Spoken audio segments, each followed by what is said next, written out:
దేశ భవిష్యత్తు విద్యార్థులపైనే ఆధారపడి ఉందని త్రిపుర గవర్నర్ ఇంద్రసేనారెడ్డి అన్నారు. నిర్మల్లో విజయ పాఠశాల వార్షికోత్సవంలో పాల్గొన్న ఆయన ఏ దేశంలోనైతే జ్ఞాన సంపద ఉందో ఆ దేశం ప్రపంచంలోనే ముందు వరుసలో ఉంటుందని పేర్కొన్నారు.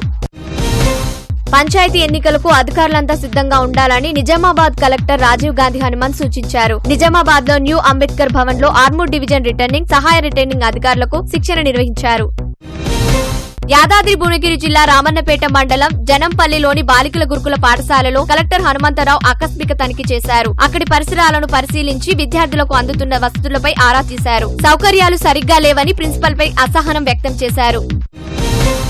నిజామాబాద్ జిల్లా జక్రాన్పల్లి మండలం పడకల్ వద్ద 44వ జాతీయ రహదారిపై రోడ్డు ప్రమాదం జరిగింది. పశుగ్రాసం లోడుతో వెళ్తున్న ట్రాక్టర్ ను కంటైనర్ ఢీకొనడంతో ట్రాలీలో ఉన్న 2 వ్యక్తులు అక్కడికక్కడే చనిపోయారు.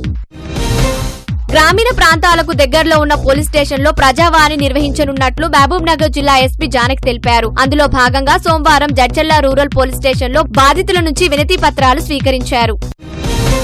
హైదరాబాద్ నాంపల్లి ఎగ్జిబిషన్ మైదానంలో జరుగుతున్న 84వ నుమాయిష్ లో ప్రముఖ గాయని సునీత సందడి చేశారు. సినిమాలలో ఆమె పాడిన పాటలను ఆలపించి సందర్శకులను అలరింపజేశారు. సొసైటీ సభ్యులు సునీతను ఘనంగా సన్మానించారు. హైదరాబాద్ లో దివ్యాంగుల ఇంటర్ జోనల్ T20 టోర్నమెంట్ ను టీమిండియా క్రికెటర్ తిలక్ వర్మతో కలిసి హెచ్సీ అధ్యక్షుడు జగన్మోహన్ రావు ప్రారంభించారు. సోమవారం ఉప్పల్ స్టేడియంలో ప్రారంభమైన ఈ టోర్నీలో మొత్తం 5 జట్లు పాల్గొంటున్నాయి. భద్రాచలం ఆలయంలో బుధవారం మాఘ పౌర్ణమి సందర్భంగా సీతాలక్ష్మణ సమేత శ్రీ రామచంద్రస్వామి వారికి సహస్ర కలశాభిషేకం నిర్వహించనున్నారు. సహస్ర కలశాభిషేక మహోత్సవ అంకురారోపణ కార్యక్రమం ఆలయ హోమశాలలో ఘనంగా జరిగింది. యాదగిరిగుట్ట అనుబంధ ఆలయం పాతగుట్ట శ్రీ లక్ష్మీ నరసింహస్వామి ఆలయంలో బ్రహ్మోత్సవాలు అత్యంత వైభవంగా కొనసాగుతున్నాయి. ఉత్సవాలలో భాగంగా 4వ రోజు యాదగిరీశుడు హనుమంత వాహనంపై ఆలయ మాడవీధుల్లో విహరించి భక్తులను కనువిందు చేశారు. కొండపైకి వెళ్లే వాహన ప్రవేశ రుసుమును ఆన్లైన్ లో చెల్లింపు ప్రక్రియను సోమవారం ఈవో భాస్కర్రావు ప్రారంభించారు. ఎలాంటి ఇబ్బందులు లేకుండా చెల్లింపులు సులువుగా జరుగుతున్నాయని భక్తులు సంతోషం వ్యక్తం చేశారు.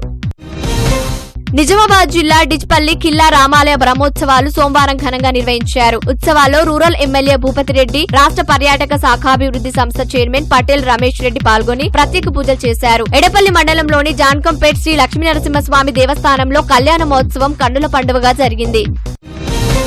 జగిత్యాల జిల్లా కొడింబ్యాల మండలం నల్లగొండగుట్టపై వెలసిన లక్ష్మీ నరసింహస్వామి వారి కళ్యాణ మహోత్సవం అత్యంత వైభవంగా నిర్వహించారు. కళ్యాణ వేదికపై అలంకరించిన లక్ష్మీ నరసింహస్వామి వారు ఆదిలక్ష్మి, చెంచులక్ష్మి మెడలో మాంగళ్య ధారణ చేశారు. వేద పండితుల మంత్రోచ్చరణలతో ప్రాంగణం మారుమోగింది.